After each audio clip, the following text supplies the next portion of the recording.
Buenas noches a todas y a todos y les damos la bienvenida a este webinar donde vamos a compartir y a seguir mirando la vida de Jesús en sus gestos y palabras.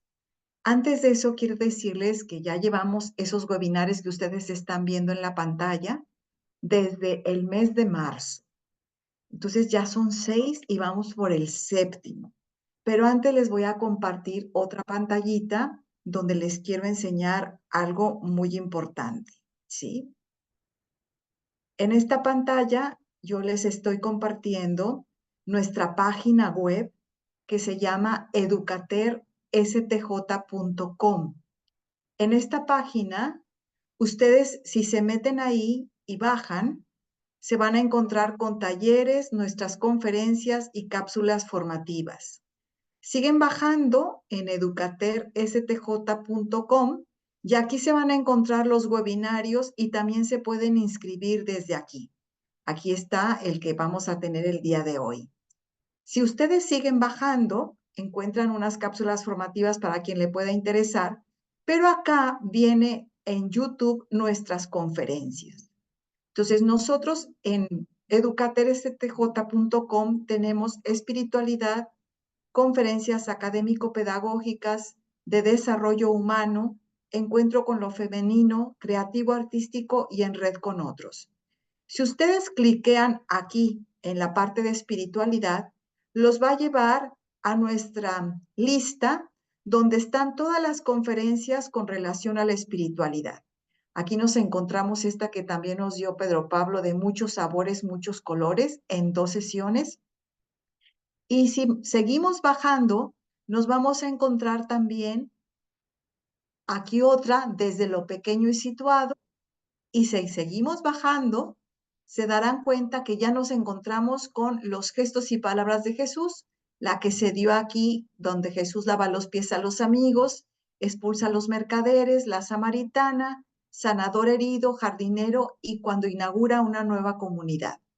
Entonces, ahí los pueden encontrar siempre, ¿sí? Volvemos entonces ahora a compartir y les quiero decir que el día de hoy vamos a tener la de Jesús, su vida oculta y nazarena, el Evangelio del Antipoder, con la cita evangélica de Lucas 2, 51-52. Y bueno, ya conocemos a nuestro ponente, que es Pedro Pablo Achondo Moya, que es un gran teólogo y un buscador. Y bueno, no quiero quitarle más el tiempo a él porque ya lo hemos presentado en otros momentos. Y entonces, Pedro Pablo, te dejo con este público para que inicies este webinar. Muchísimas gracias. Muy bien, muy buenas tardes a todos, a todas. Qué alegría volver a encontrarnos por acá en este, como dice Rosa Elvira, 7º ya encuentro. Hemos hecho todo un camino con Educater, muy bonito y que a mí en lo personal me tiene muy contento, ¿no? Muy contento, sí, muy gratificado con lo que hemos logrado y bueno, con la presencia de ustedes siempre acompañando. Dicho eso, vamos a comenzar. Y les voy a también a compartir entonces la presentación que siempre pueden recibir después o la grabación o el video en la extraordinaria página web que ya nos presentaron. Bueno, hoy día vamos a ir directo al grano para no perder tiempo y poder quedarnos un ratito tranquilo a compartir como nos gusta.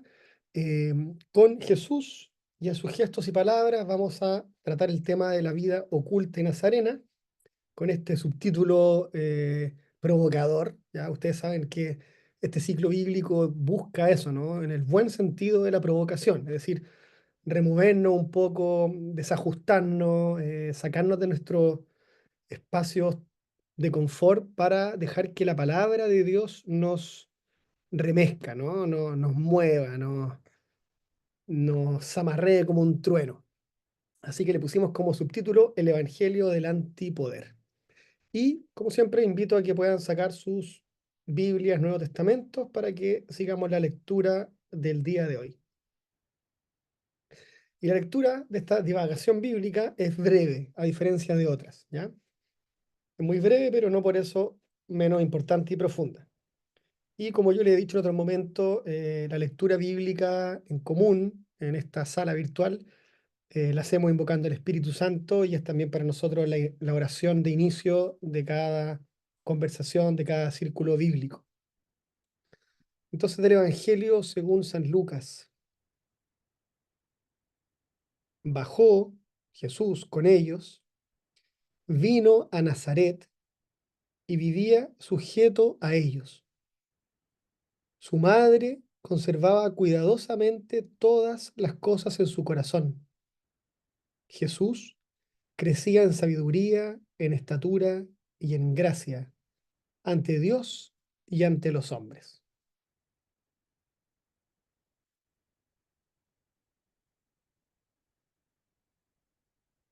Muy bien, ahí tenemos esta pequeña lecturita de apenas 2 versículos, ¿no? Yo me sentía preparando esta sesión como esos expertos, yo no soy ningún experto en esto, esos expertos exégetas que hacen doctorado durante 4 años en un versículo. ¿Ah? ¿Ah? Un versículo, en una frase, están ahí 4 años profundizando. Es impresionante la riqueza de la palabra y por dónde nos puede llevar. Bueno, así más o menos me sentí intentando preparar esta divagación de 2 versículos. Y esto ya lo conocen, siempre lo repito y lo presento para quienes se vienen recién integrando, que un poco las preguntas que están detrás son las siguientes: ¿qué tipo de gestos aparecen? ¿En qué contexto se desarrolla lo que hemos leído? ¿Qué provocan, ¿no?, a los auditores de aquel entonces y a nosotros? ¿Y qué nos invitan a cambiar? ¿Ya? Es decir, es un poco la misma formulación clásica de los círculos bíblicos de qué dice el texto, qué nos dice el texto y qué nos hace decir el texto en nuestro entorno, en nuestra vida. Un poco reformulada a partir de los gestos y palabras de Jesús. Y el método, entre comillas, si es que se puede llamar método lo que hacemos acá, que es casi un juego, un juego serio, sí, ¿no? No hay cosa más seria que jugar con estos 4 invitados de donde yo me inspiro para poder hacer esta lectura del modo que la estamos haciendo, ¿no? Que es André Lacocque, Paul Buchon, Carlos Mester y Monseñor Romero. Muy bien, esto ya lo conocen, está ahí para que ustedes lo puedan también ver quizás en otra sesión donde profundizamos más en el método, sobre todo la primera, ¿ya? La primera divagación yo me detuve un poco en explicar de qué se trata esto. Y comenzamos, ¿no?, con lo primero, ¿no? ¿Qué dice el texto? En este caso, los gestos no son tan explícitos, ¿no? No hay muchos gestos aquí que pudiéramos, como en el caso del lavado de los pies o en el pozo con la samaritana o la expulsión de los mercaderes, pero siempre hay una puesta en escena, ¿no? Yo les dije que es muy bonito y muy interesante entrar en el texto bíblico como quien entra a una obra de teatro, ¿no? Donde hay una escenografía, hay un escenario, están pasando cosas, hay actores protagónicos, hay actores secundarios, hay cosas que pasan, acciones. Bueno, entonces todo eso nos sirve para ir posicionando la escenografía y posicionarnos a nosotros en ella. Entonces, el texto de Lucas es muy simple, pero tiene cosas que vamos a ir estrujando, ¿no? Primero, lo primero que nos cuenta es que Jesús vivía, y aquí yo leí algunas otras traducciones, vivía junto, otra traducción dice vivía sujeto a, y otra traducción dice vivía bajo la autoridad. Me gusta esa expresión, la vamos a usar hoy día, así que quizás nos vamos a quedar con esta traducción. Jesús vivía bajo la autoridad de ellos, dice lo que acabo de leer. Se entiende que son sus papás, ¿no? Es decir, María y José. ¿Dónde? En Nazaret, ¿ya? Fundamental. Es decir, ahí está la geografía, está instalado el suelo en donde está sucediendo lo que nos está contando el evangelista, ¿no? En Nazaret, bajo la autoridad de sus papás. Punto. Tan simple como eso. Luego, da un paso más al texto para decirnos que todo lo que pasaba, todas las cosas que sucedían, que no sabemos cuáles son, ¿ya? Pero son todas las cosas que sucedían en Nazaret, en el seno de la familia. María, su madre, las guardaba, las atesoraba, ¿no? Y dice por ahí una versión, cuidadosamente, muy bonito, ¿no? Con mucho cuidado, con delicadeza, en su corazón.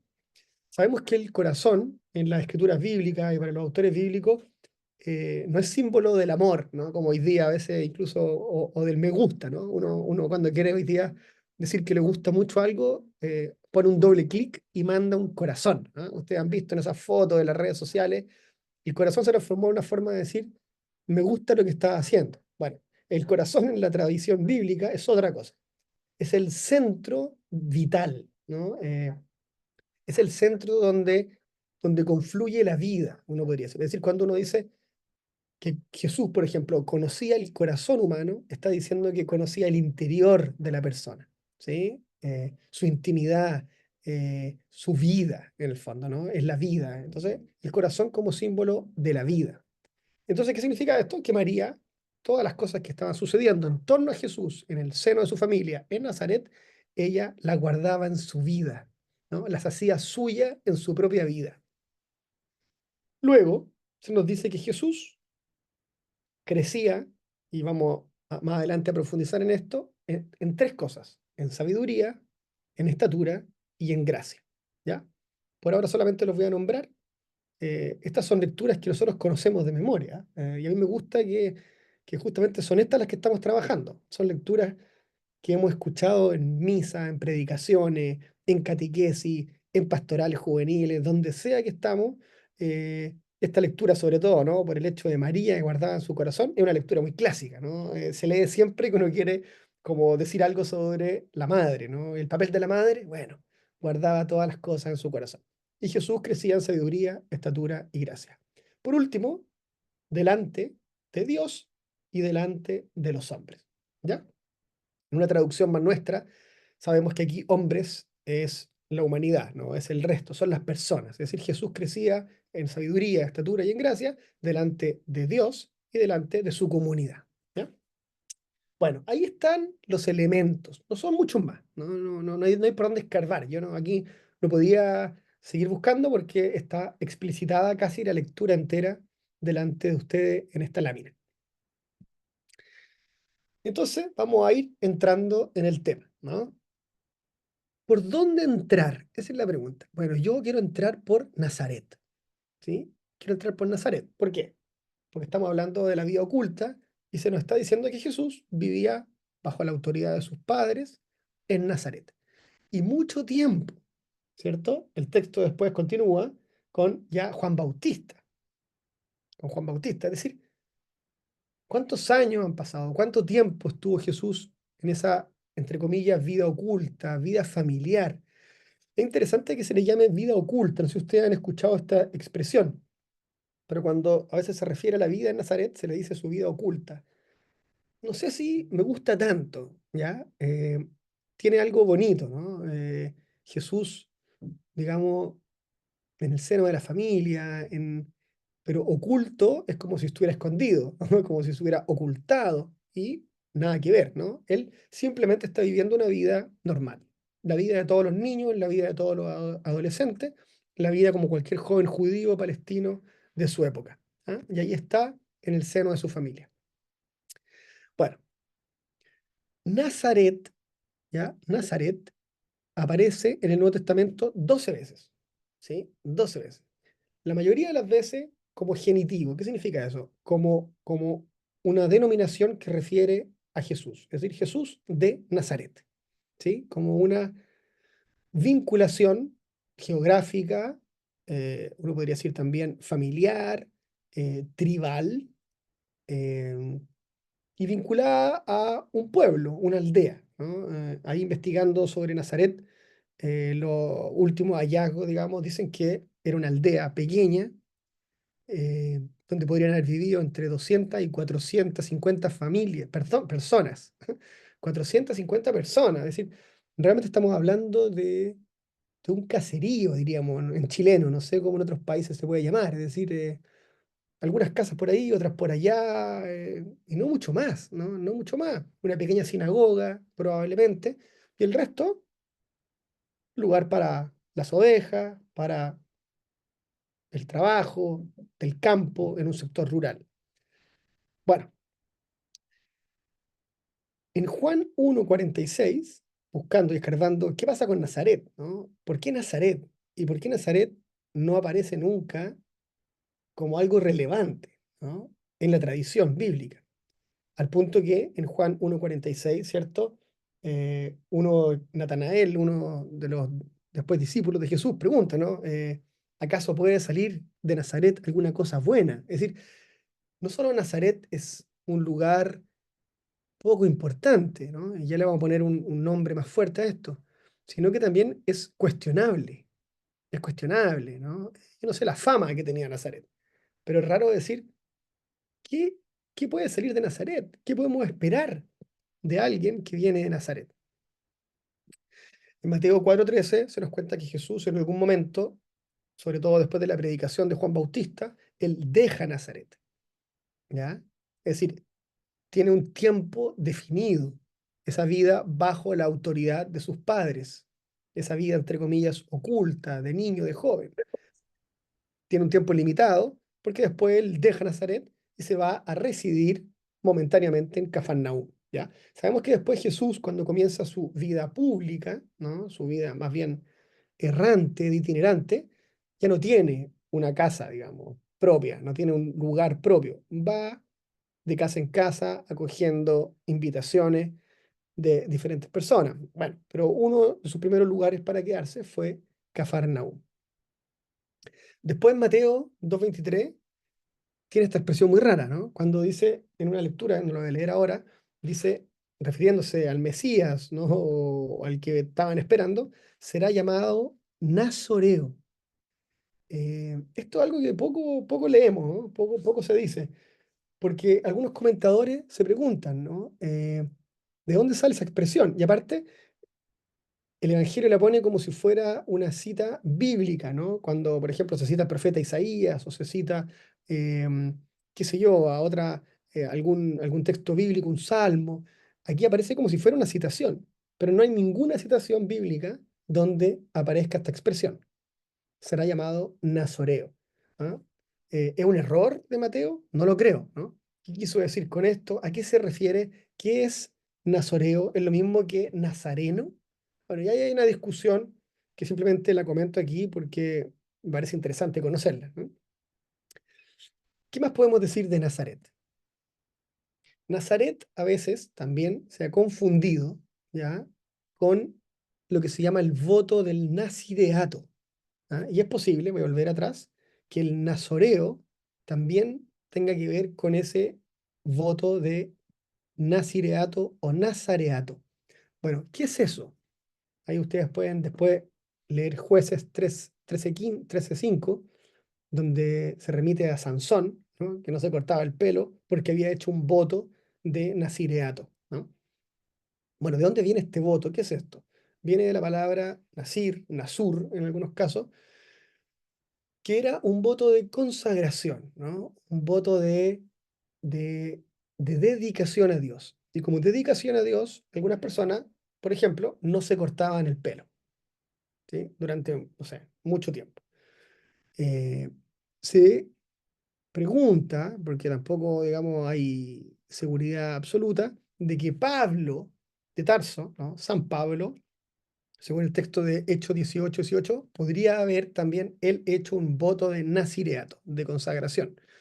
No sabemos, ¿no? No sabemos en qué momento y qué pasó.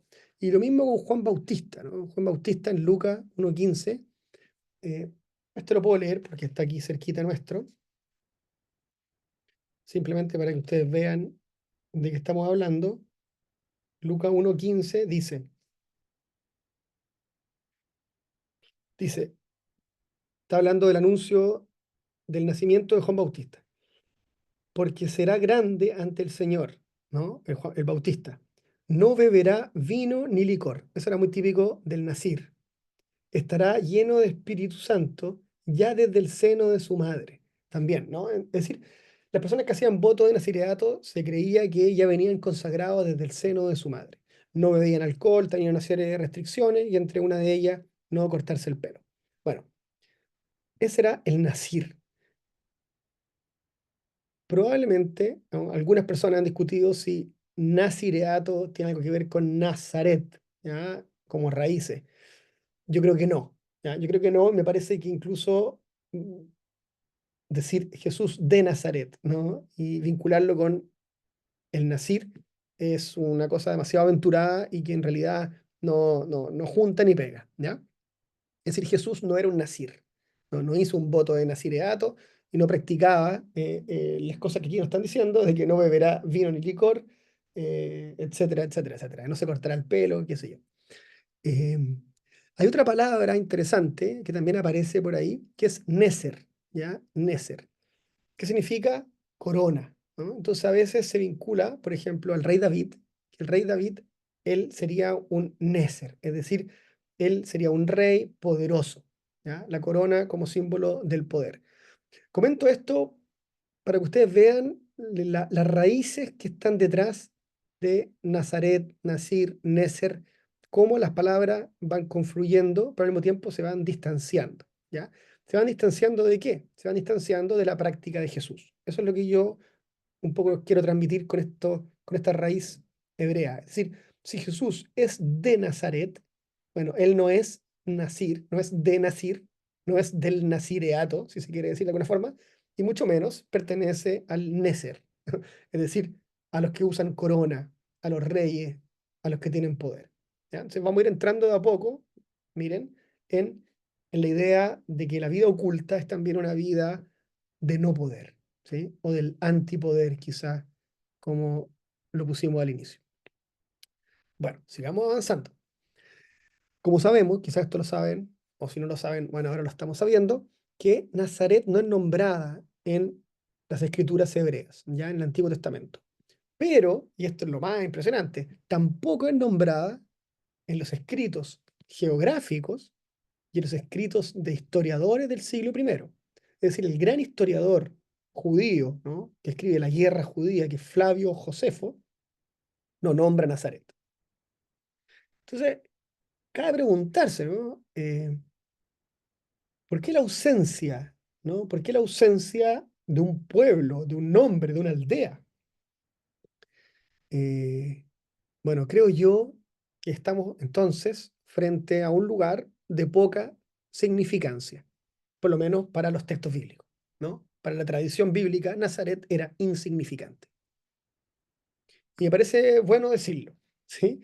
Con todas sus letras. Porque a veces, claro, estas cosas nos cuestan, ¿no? Y quisiéramos que Nazaret fuera más importante, no sé, ¿no? Que tuviera un estatus más digno, porque, bueno, el Hijo de Dios decidió nacer ahí, en una familia humilde, rural, pequeña. No queremos que nazca en una familia tan insignificante, ¿no? Eh, bueno, nuestras lógicas no son las lógicas de Dios, ¿sí? Y parece que en este caso, Dios sí escoge la insignificancia. Pero bueno, vamos a ver en qué sentido esa insignificancia, según lo que estamos ahora conversando, para Dios es muy significativa. ¿Sí? ¿Me siguen? Bueno, hasta ahora entonces sabemos que Nazaret está ausente, no se nos habla. De hecho, les quiero mostrar aquí lo que dice Pagola, ¿no? José Antonio Pagola, un gran biblista, un gran teólogo español, quizás muchos y muchas de nosotras lo conocemos, tiene este libro, yo recomiendo, ¿no?, que probablemente lo he dicho acá, es una de los textos sobre Jesús más completos, más bien escritos, más hermosos para leer, con una prosa muy fácil, muy bonita, muy poética, y al mismo tiempo muy contundente, ¿no?, con mucho argumento. Entonces, cuando Pagola comenta la vida de Jesús en Nazaret, dice que Jesús vivió su infancia, su juventud y los primeros años de su vida adulta en Nazaret, que era un pequeño poblado que se alzaba sobre una ladera en la zona montañosa de Galilea, lejos de las grandes rutas comerciales, lejos de las grandes rutas comerciales, es decir, ni siquiera es una aldea en la que en algún momento uno pudiera imaginarse que Jesús veía pasar grandes comitivas camino a Jerusalén o qué sé yo, ¿no? Movimiento que venía de algún puerto cercano. No, ni siquiera había movimiento eh, comercial, no era una gran ruta.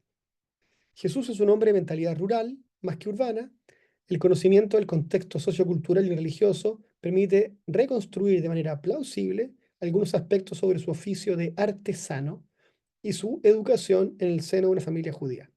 Se discute si trabajó en la reconstrucción de Séforis. ¿Ya? No sé si han escuchado esto, no me quiero quedar en esto, pero Séforis al parecer era una gran ciudad que se estaba construyendo cerca de Nazaret. Entonces llama la atención que Séforis tampoco la nombra ningún evangelista. Es interesante la ausencia, ¿sí? Los silencios. ¿Qué se quiere decir con esto?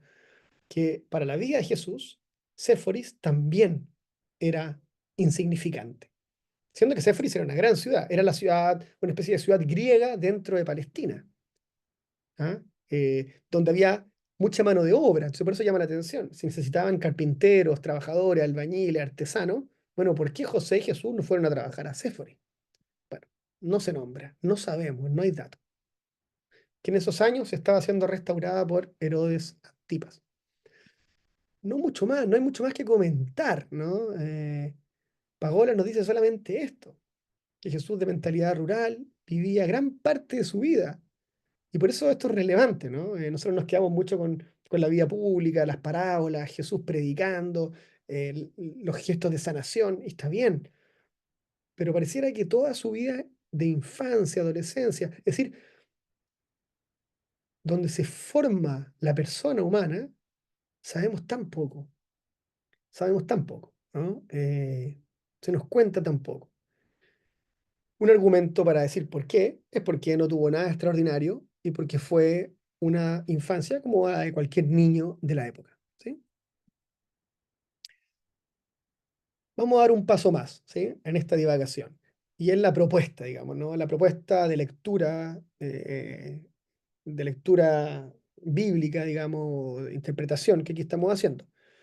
Y es entender la opción de Dios, del Dios de la vida, del Dios de Jesús, por la insignificancia de Nazaret, ¿no?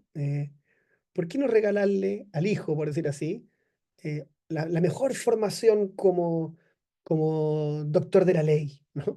¿Por qué no regalarle el mejor lugar para la enseñanza, para, para la sabiduría, es decir, que se haya formado en algún centro más intercultural, ¿no? Donde se hablaba latín, porque estaban los romanos, donde se hablaba griego, porque, bueno, había una gran influencia del mundo griego en esa época, donde Jesús, no sé, ¿no? No hay nada de eso, no hay nada de eso, ¿no? Hay una especie de, y ahí sí la palabra oculta viene muy bien, una especie de formación en retiro, ¿no? Es como si Jesús, el retiro, ¿no? Que siempre hablamos como Jesús se fue a retirar al desierto, ¿no? 40 días o lo poco que estuvo ahí tentado, uno podría decir, ese en verdad no fue un retiro. El retiro de Jesús lo hizo durante toda su infancia, su adolescencia y juventud. Jesús estuvo en retiro 30 años de su vida y tuvo pocos maestros. ¿Quiénes fueron sus maestros en ese retiro? José y María. ¿Eh? Todo el conocimiento, esto es muy importante, todo el conocimiento bíblico, todo el conocimiento de las tradiciones judías, aprender a rezar, lo que significaba la fe, ¿no? La historia del padre Abraham y todo lo que uno pudiera esperar, ¿no? Fue transmitido por María, José y obviamente la comunidad de Nazaret, ¿no? A mí me gustó mucho cuando estudié teología que un profesor hacía hincapié en imaginarse la familia nazarena como un clan, ¿no? Y él hablaba del clan de Nazaret. La familia hebrea, ¿no? De la Palestina del siglo primero no tiene nada que ver a la familia occidental contemporánea. Es decir, y esto es muy delicado, ¿no? Porque el icono de la Sagrada Familia, creo yo, ¿no? Podemos conversar después, es una occidentalización de alguna forma del clan de Nazaret, ¿no? Es decir, papá, mamá, hijo, ¿sí? Los tres juntitos. Quizás no hubo nada de eso, ¿no? Y había un piso donde dormían todos, ¿no? Primos, los llamados hermanos de Jesús, Santiago y Juan, qué sé yo, ¿no? Allegados, la parentela, uno podría decir, se parece mucho a lo que era la vida rural latinoamericana de hace, no sé, 40 años atrás, ¿sí? Y todavía en muchos lugares. Es decir, casa abierta, piso amplio, probablemente de tierra, espacio para dormir, cerca de los animales, porque ahí hacía calor y estaba más cómodo, eh, y la vida era toda en común. ¿M? Vida en común, educación en común. Entonces, esta cosa como más griega, ¿no? Como el maestro discípulo, probablemente no fue la educación que recibió Jesús de Nazaret, ¿sí? Bueno, ¿cómo entender esta opción divina? Porque es una opción, ¿no? Obviamente, esta opción divina de Dios por manifestar su rostro visible, es decir, Jesús, el Hijo, en una insignificancia tan potente, ¿no? Tan, eh, ¿cómo decirlo?, evidente. Bueno, a mí me da la sensación de que si es una opción de Dios, es porque hay que entender la insignificancia como un posible camino espiritual, ¿sí? Es decir, el camino espiritual, el camino de desarrollo pleno del humano, eh, no tiene por qué darse en centros de poder, no tiene por qué darse en, ¿qué diríamos hoy día, ¿no? No sé, ¿no? Cada uno saca sus conclusiones, ¿no? Pero no es necesario, ¿no? Es decir, no puede ser en otros lugares. Tanto así que Dios lo hizo así, ¿sí? En lugares incluso de insignificancia. Que es difícil optar por la insignificancia, porque tiene algo de ocultarse, de retraerse, de retirarse, ¿no? Hoy día lugares de insignificancia, no sé, me imagino, son lugares sin conexión a Wi-Fi, son lugares donde no podríamos estar ahora conversando, porque quizás no hay luz eléctrica, son lugares donde la vida se construye un poco a pulso, y se vive un poco con lo básico, no mucho más, y eso satisface, ¿no? Eso llena el corazón, eso planifica, y quizás la conversación tranquila reemplaza, no sé, ¿no? Las redes sociales, la televisión, el cine, la cultura, ¿no? Digamos, en ese sentido de la palabra. Bueno, les presento aquí yo un cuadro donde intenté hacer un paralelo, digamos, un ejercicio de comprensión entre la procedencia de Jesús y el hecho de que estamos hablando del Mesías, ¿sí? Es decir, no me interesa una lectura meramente cultural, ¿ya? No estoy haciendo una lectura cultural, que podría ser o antropológica, es decir, comprender la antropología de Jesús en Nazaret, cómo vivía. No, me interesa comprender la opción de Dios de haberse encarnado y haber dedicado gran tiempo para el Mesías en el seno de una familia de un pueblo insignificante. ¿Qué es lo que encontraba Jesús en Nazaret? ¿No? Y aquí hago uso de una tríada muy bonita del Papa Francisco, aquí yo le robé estas palabras, que son tierra, techo y trabajo. ¿Sí? Las tres T. No sé si ustedes han escuchado esto. Invito igual, si no lo han escuchado, a buscarlo por ahí en internet. El discurso de las tres T del Papa Francisco, donde él habla, y un discurso que él le plantea a los movimientos populares, a los movimientos sociales, es decir, justamente a los insignificantes, ¿no? Y les dice a los insignificantes, entre comillas, por favor, pongámosle muchas comillas, porque sabemos que los insignificantes, según los poderes de este mundo, son los significantes para Dios, ¿sí? Eh, no son los poderosos, no son los letrados, no son los doctores, no, ¿no? Son los pequeños, son los humildes, son los sencillos, son los que a la luz, ¿no?, de los poderes de este mundo no valen, ¿no? Uno podría decir en palabras de Galeano, si lo queremos citar a él, los nadie. También podemos leer ese texto, una poesía maravillosa de Eduardo Galeano que se llama Los nadie.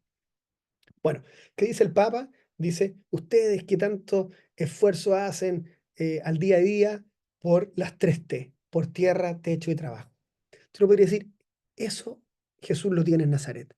Nazaret, la insignificancia de Nazaret como símbolo espiritual, como símbolo social, como símbolo personal para Jesús, es tierra, es decir, un lugar para trabajar, para habitar, para vivir, un suelo, una geografía, un pueblo, una tradición, techo, un hogar, una casa. La casa donde él vivía bajo la autoridad de sus padres, y trabajo, ¿no? Un oficio artesanal que aprende junto a su papá.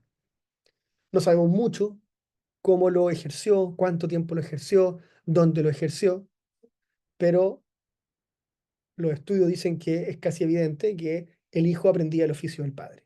¿Sí? Si José habría sido pastor de ovejas, Jesús habría sido pastor de ovejas. Pero resulta que José era artesano, ¿no? O algunas traducciones en carpintero, que de nuevo hay que saber que carpintero, según lo que se nos está contando, era alguien que trabaja con las manos. ¿Sí? No es el carpintero que construye casas y sillas, como la película de Mel Gibson, La Pasión, no sé si alguien la vio, completamente absurda, ¿no? Que aparece Jesús construyendo sillas, ¿no? En fin, sillas occidentales, obviamente. Bueno, entonces, de la insignificancia de Nazaret, ¿qué es lo que ¿qué es lo que logramos? Logramos el crecimiento integral del Mesías. Es decir, Jesús crece, Jesús madura, Jesús conoce, Jesús, y eso es lo que nos dice el texto, en sabiduría, en estatura y en gracia. Yo aquí lo traduje de otra forma, en sabiduría, es decir, intelectual, mental, conocimiento, que obviamente quizás no es conocimiento filosófico, si se quiere, ¿no? Pero es conocimiento, conocimiento bíblico, conocimiento histórico. Jesús crece en conocer, en conocimiento, en sabiduría, la mente, en estatura. ¿Qué nos está diciendo? En cuerpo, de niño, adolescente, a joven, a adulto, digamos, ¿no? Un adulto de 30 años, que en esa época era mucho más adulto que el adulto de 30 años actual, lo sabemos, ¿no? El rango de vida es mucho menor que el de ahora, y los niños crecían o maduraban, digamos, se hacían hombres, y las niñas también, mucho más rápido, ¿no? Por necesidad, el cuerpo, ¿no? Interesante. Crecimiento integral, mente, cuerpo, alma, si se quiere, poner ese nombre. Y en gracia. ¿Qué es la gracia, no? Jesús crece en gracia, no es que crezca en gracia de Dios, ¿no? ¿Ah? No es la gracia con mayúscula. En gracia es en ánima, ¿no? En ánimo, en esa gracia, ¿cómo decirlo? Em, que cautiva, ¿no? En un buen espíritu, en bondad. Dicho de otra forma, en sus relaciones sociales. Bueno, ese es el crecimiento integral, ¿se entiende? Cuerpo, mente y espíritu, en una unidad, obviamente, ¿no? Esta distinción es muy, no es, digamos, la que estoy haciendo yo no es completamente semita, ¿no? En el sentido de que para el pueblo hebreo ninguna de estas dimensiones se dan por separado. ¿Sí? No hay cuerpo separado, como a veces lo entendió el mundo griego, ¿no? O una perspectiva más platónica, si se quiere. Es decir, por eso es un crecimiento integral, es la totalidad de la persona humana que, al modo del Evangelio y según el querer de Dios, ¿no? Va creciendo, va madurando, se va desplegando. Durante ese retiro de 30 años, Jesús despliega todo su potencial. Y por eso puede salir. Jesús no sale a predicar porque está incompleto, por decirlo así, ¿no? Porque le faltó conocimiento, llegó tarde, ¿no? Hay unas tareas que no hizo, o porque, no sé, ¿no? Porque él sentía que físicamente todavía no estaba preparado, no. O porque, no sé, eh, su personalidad, quizá esa también es una traducción de ánima, su personalidad, es decir, su forma de ser respecto de los demás, todavía estaba inmaduro, le faltaba, no. ¿Se dan cuenta? Es decir, en esa tierra, techo y trabajo, Jesús crece integralmente al punto de lograr un estado tal que le permite salir y enfrentar la vida y enfrentar el desafío que le planteaba la intuición mesiánica, ¿no? Y por último, este crecimiento integral desde la insignificancia de Nazaret es respecto de Dios y respecto de los demás. Eso también es muy interesante, ¿no? ¿Por qué? Porque hay una validación comunitaria. No solo una validación divina, si se quiere, ¿no? O espiritual, o frente al Padre, como lo queramos entender. Es decir, sí, Jesús es súper importante, tiene una autoridad, ¿no? Respecto de Dios, sabe muchas cosas. No, también respecto de la comunidad. Es querido, es valorado, es buscado, es cuidado, eso es lo que estoy diciendo, ¿no? Para los suyos, con la parentela en el clan de Nazaret. Bueno, vamos a dar un pasito más respecto de esta idea del no poder, ¿ya? O del antipoder de Jesús. ¿Qué queremos decir con esto? ¿Ya? Y aquí me voy a agarrar de Rafael Aguirre, también un teólogo bastante conocido, donde él tiene esta frase. Jesús tenía una insólita autoridad moral. ¿Ya? Yo no quería entrar en la autoridad de Jesús porque, no sé si ustedes saben, a veces se habla de que Jesús sí tenía poder, ¿no? ¿Cuál era el poder de Jesús? Su autoridad. ¿Ya? Y hay todo un juego por ahí, porque de hecho dicen los textos bíblicos, ¿no? ¿Con qué autoridad nos habla? ¿Quién te dio esta autoridad? ¿No? Hay una autoridad, ¿ya? La famosa exusía, la autoridad, que no es una autoridad vinculada al poder, ¿no? Al poder coercitivo, al poder del que manda, del que gobierna. Es una autoridad, como dice Rafael Aguirre, moral, ¿sí? Es decir, yo a este hombre le creo, le creo, dice que es generoso y es generoso, habla de la bondad y es bueno, es coherente, no tiene doblez, su palabra, una palabra, habla como quien tiene autoridad, dice el texto bíblico. Y a uno puede decir, sí, pero yo eso no lo quiero llamar poder, porque se confunde con el otro y pareciera que estamos disputando. ¿Ah? ¿Quién es más poderoso? ¿El que gobierna, el dueño de los ejércitos, el que tiene tierra o el que tiene autoridad moral? Yo no estoy entrando en esa discusión, no me interesa, ¿sí? Incluso me interesa afirmar de que la autoridad que tenía Jesús es tan lejana a ese poder que lo rechaza, ¿sí? Que lo rechaza. Y por eso, ¿no? Los discípulos que no entendieron esto, y no sé si nosotros tampoco lo hemos entendido, o yo lo he entendido, le dicen, Señor, este es el momento en que tú vas a coronarte rey, ¿no? Este es el momento en que vamos a tomar Jerusalén. Es decir, ¿cuándo tú asumes el poder? ¿El poder político, el poder religioso, el poder social? ¿Cuándo? ¿Cuándo tú vas a mandar? Porque cuando tú mandes, va a estar todo bien, ¿no? Y a veces nosotros seguimos con esta lógica, que es la lógica finalmente del poder político, ¿no? Cuando el político que nos da confianza llegue a gobernar el mundo, la sociedad va a ser un poco diferente, y nos damos cuenta de que no siempre es así y que cada uno hace lo que puede, ¿no? Bueno, ¿qué dice Rafael Aguirre? Dice que Jesús rechaza el poder que le proponen como una tentación, ¿no? Una de las tentaciones en el desierto, ¿cierto? Es sobre el poder. ¿Ah? Manda a que vengan ángeles a socorrerte. Es decir, si tú eres el Hijo de Dios, manda, gobierna, ¿no? Distribuye. Jesús rechaza, porque ese poder, que es el poder según los cánones, digamos, del mundo, es una tentación, ¿sí? Es una tentación. En este respecto, solo un paréntesis, Frei Beto, ¿no? Frei Beto, un gran autor que a mí me encanta y bueno, en algún momento leí mucho. eh, Él cuenta una historia en un libro que se llama La Mosca Azul, que está basado como en un mito, digamos, una historia, no sé si quizás indígena, de que hay una mosquita azul que cuando te pica, a ti te dan como ansias de poder, ¿no? Es decir, y quieres gobernar y creces, ¿no? Te ensanchas porque eres poderoso. Bueno, en este libro, La Mosca Azul, Frei Beto dice que a Lula en Brasil lo picó la mosca azul, ¿no? Es un libro como para cuestionar lo que le pasa a Lula a lo largo de su gobierno. Bueno, da lo mismo, ese es un tema. Pero me parece interesante que incluso haya un- una leyenda, ¿no? Vinculada a lo que el poder provoca en las personas, en nosotros, ¿no? Esta seducción, esta especie de ensanchamiento, ¿no? Puedo hacerlo todo, ¿no? Y soy intocable. Y claro, puede ser que el dinero logre algo así, ¿no? La sensación de poderoso, pero hay otras cosas también, ¿no? Uno puede ser así en su propia casa, ¿no? Puede ser un pequeño todopoderoso en la cocina. Es decir, nadie está exento, ¿no? De la tentación del poder. Nadie, ¿no? Ni en el mundo religioso, ni político, ni social, ni familiar.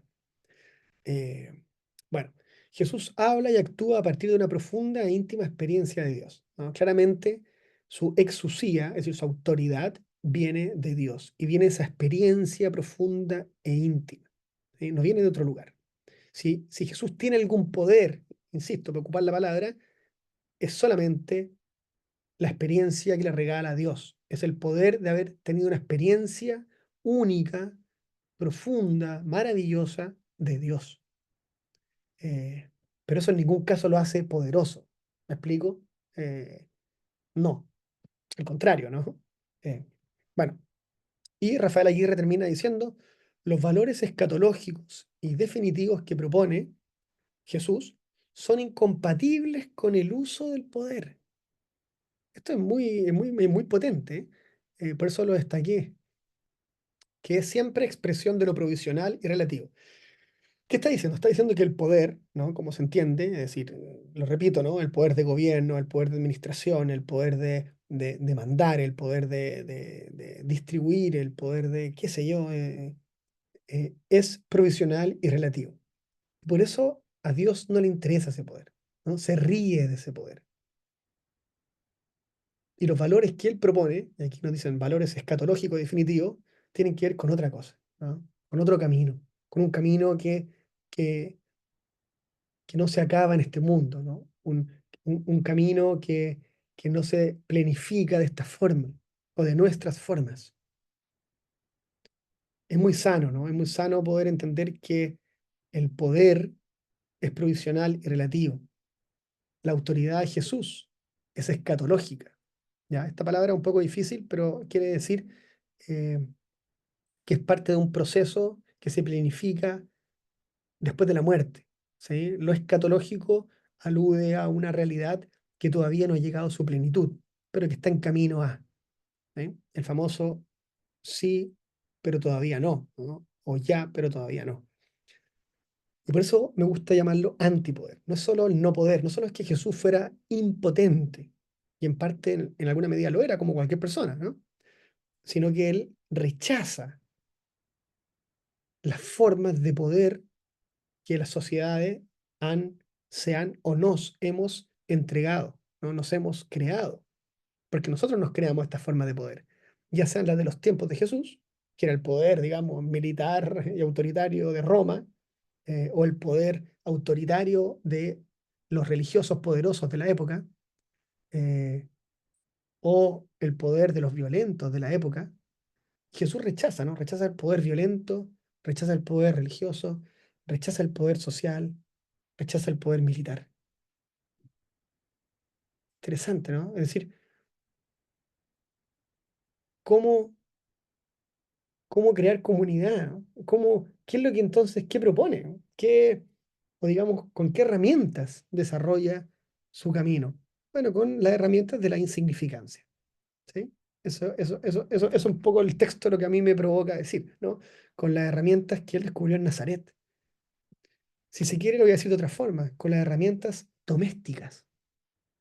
Es decir, el poder del cristianismo, si es que hay algún poder, es el poder de lo pequeño, es el poder de lo local, es el poder de lo familiar, es el poder de la casa, ¿m? Del hogar. Y quiero terminar volviendo a María, ¿sí? Porque hemos dicho muy poco de María, ¿no? Y el texto bíblico nos dice, ella guardaba todas las cosas en su corazón. El corazón de María, ¿ah? Como un símbolo de estos versículos bíblicos para decirnos qué, para decirnos que en su corazón, en su vida, ¿no? En su historia, María, perdón, va guardando la sabiduría de Jesús. Cómo Jesús va conociendo, cómo Jesús va comprendiendo, cómo Jesús va investigando, ¿no? El Jesús que investiga, que se pregunta, que no entiende y que vuelve a preguntar. Después el Jesús que va creciendo, con todos los vaivenes de la adolescencia, con todas las preguntas de niño, con las enfermedades de niño, con las crisis de juventud. Todo eso María lo va guardando en su vida. Y después con esa personalidad que se le va generando en el seno de su familia, el relacionarse de Jesús, ¿no? La amistad, los vínculos que genera, cómo mira, cómo habla, cómo se sienta con los demás, cómo escucha, cómo se da tiempo. Uno podría imaginarse, ¿no? Esa personalidad que se fue gestando en ese retiro de 30 años. Entonces, qué interesante sería, ya terminando la divagación, entender el corazón de María como justamente ese tierra, ese techo, ese hogar, ese refugio, porque ella va guardando cuidadosamente. El corazón de María es el lugar de la hospitalidad. Y hablamos de hospitalidad en alguna divagación pasada, ¿no? Como una de las columnas vertebrales de la fe cristiana. Dios es hóspitos, ¿no? Dios es hospitalario, Dios se hace huésped y al mismo tiempo acoge. Bueno, María también. Cuando se dice que María guardaba todo esto en su corazón, se nos está diciendo que María actúa como Dios, pero no desde la rimbombancia del Dios de Jesús, digamos, del Dios bíblico, sino desde la insignificancia de un pueblo sin nombre, ¿m? De un pueblo ausente. Desde Nazaret, pero lejos del Neser Nasir, ¿no? De la cabeza, ¿sí? Y no les dije que Nasir, las dos tienen que ver con la raíz cabeza en el fondo, ¿no? Nasir, porque no se cortaban los pelos de la cabeza, Neser, la corona que se pone en la cabeza. Bueno, Nazaret está lejos de la cabeza. Nazaret está en la periferia, Nazaret está en el olvido, Nazaret está en la ausencia, como territorio insignificante. Y ahí brota esta pregunta espontáneamente, a nosotros, ¿no? A nosotras, ¿para quién? ¿Sí? Uno podría decir, bueno, Nazaret es territorio insignificante, ¿para quién? ¿Para nosotros? ¿Para los cristianos? No. Para los cristianos Nazaret se vuelve el lugar de mayor significancia, el lugar de la total significancia. Incluso, y aquí voy terminando, si es que le hacemos caso a Pagola y otros autores bíblicos, cuando dicen que probablemente y con mucha probabilidad Jesús nace en Nazaret. ¿Sí? Espero que no escandalice a nadie, ¿no? Y que el nacimiento de Jesús en Belén es una lectura teológica de dónde tenía que nacer el Mesías, porque Belén sí aparece en las escrituras bíblicas. ¿Ah? Porque Belén sí es anunciado por el profeta Isaías, ¿ah? Pero no Nazaret. Es decir, imagínense, uno podría pensar, es tal el escándalo de la insignificancia de Nazaret que tuvimos que poner a Jesús que nacía en otro lugar y lo hicimos nacer en otro lugar y creamos todo un relato, ¿no? Un relato de errancia, de que tienen que salir de su casa María y José, de que están buscados y construimos todo un relato teológico para hacer nacer el Mesías en Belén, cuando es mucho más escandaloso, ¿no? Haber dicho que Jesús nace en Nazaret, porque, porque significa que nació en tierra de nadie, que nació en el lugar de la ausencia, que nació en territorio insignificante. Bueno, ¿qué es lo que pasa con esto? Es que finalmente Dios lo que hace es revertir nuestros códigos, revertir los cánones y hacer de la insignificancia el lugar más importante. Bueno, muchas gracias, Re. Hasta aquí llego para poder conversar y compartir un poquito.